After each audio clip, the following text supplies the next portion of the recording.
Samoa and raised in New Zealand, our very own Pastor Arian came to America after winning a raffle lottery. Hi, my name's Arian Walwork, and this is my freedom story. I was born in Western Samoa, and I moved to New Zealand, and I was raised there until I was 7 years old. My family had a great opportunity to come to America. They had won a green card lottery, and in New Zealand, that was kind of the idea. If you could make your way to America, it was a dream that people wanted to live out. And so my family decided to make the journey across the ocean, and we found ourselves living in Arizona. I had some family that lived here at the time, and so this is where we settled at, and that was in November of 1989. So I grew up here. I essentially call Arizona home.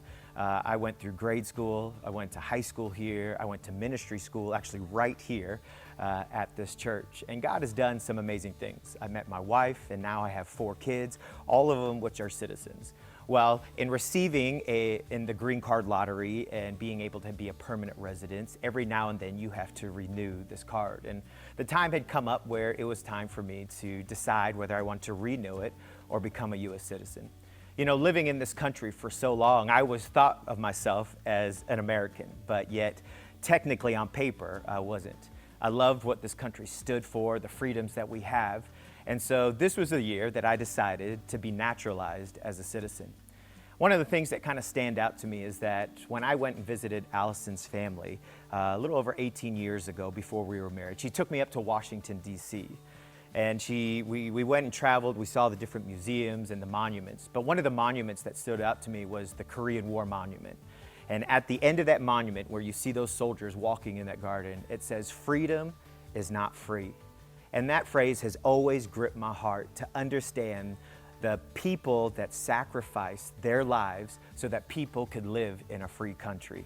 I've always been so thankful for that. Even though I wasn't a current citizen at that time, I was thankful for their sacrifice, those in the past, those in the present, and those that continue to serve this wonderful country in the future.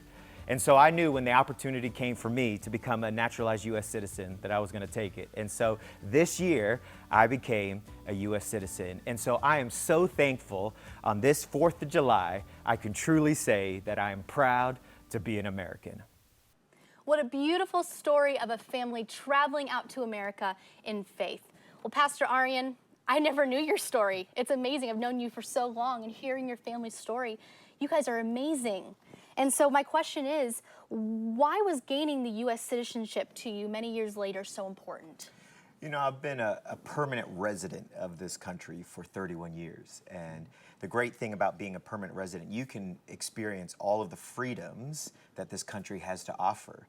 But the biggest one freedom that we did not have is the ability to vote. And I really felt like in all the years, this was the time as that transition took place where I needed to either re-up my permanent citizenship or if I was going to be a naturalized citizen. I felt like this was the time that I needed to do that so I could experience that freedom to be able to vote my values and make a difference, because I think there are a lot of people that don't express that ability to vote, that have that freedom. And I wanted to make sure that I could use that freedom that I would be given to make a difference in the way that I can vote.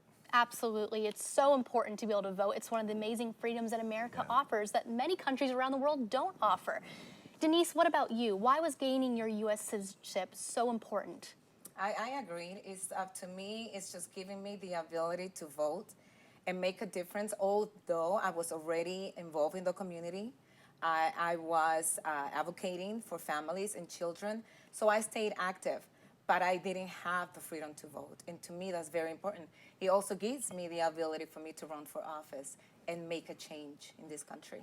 Do you see yourself running for office in the future? Absolutely. Absolutely. I'm Yes, excited yeah. about that. That's amazing, Denise. Yes. And then Ash, why was it so important for you to become a U.S. citizen? It was so important because I had grown up in America. I left Australia when I was only 8 years old. And so my whole upbringing was American way of life, yet there was always something lacking. Whether it was just teasing at the schoolyard that I wasn't a citizen and I could get deported at any moment, or it was just the way of life. But once I finally got that citizenship paper, it just finally became real. Yes. I still love wearing American clothes, but before then it was just like a funny thing, and now it's like, man, I'm a part of this. I joined in this. It became a real thing that I got to be a part of the greatest country on earth. Would you say that there was a new sense of pride when you guys were able to call yourself U.S. citizens? Oh, absolutely. My dad especially, Yes. but that came down to us too, and I was very prideful that day when it happened, very thankful. Denise, you mentioned something that for many years you didn't want to do it because you felt like it was maybe betraying your old culture. What's your view on that now? Well, to me, patriotism is very important. I believe that if you are born, if you're part of a country, that you should treat that country as your mother. So respect to my country. I came here too when I was 12, about to turn 13. Went to New York City, went to junior high school and high school there. So there was something about Dominican Republic that stayed in me. So when I moved to Phoenix in 1986, I think I was the only Dominican here. And so, I brought my culture with me. I brought the music, the salsa, the Latin music, the food. So I felt that in New York City, I was able to see my people. But here, I was the only Dominican. So I felt that I have to give respect to my country. But now seeing the situation where America is right now, I think that it's important that we become citizens so we can make the difference in our vote, in our voices are heard. Yes, and all of you, your voices are being so heard, and it's so valued, especially considering your guys' history and where you've come from. Pastor Arian, what did the process look like to become a U.S. citizen?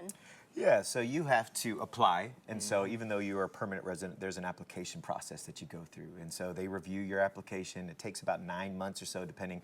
With kind of the pandemic, it kind of put things, back a little bit, but they ask you questions and you study, and there's about 100 questions that they ask you about American history. And the interesting thing is you could probably ask a lot of Americans these questions and they don't maybe know the questions themselves or the answers. And so I think some of those people that go through that test maybe know a little bit more about American history than those that are just growing up in it. And so they take you through the test, and then you answer a few of them. They ask you some questions, and then you basically are pledging to say, you know what, I'm giving up my birthplace to say that I'm committing myself to be a naturalized citizen. And so it's a great process to walk through. It's not too difficult if you study the papers and you kind of know what you're going through. And but I think it's well worth the process to be able to understand what you're walking through, to say I'm committing myself to be a part of what this country has to offer. Absolutely.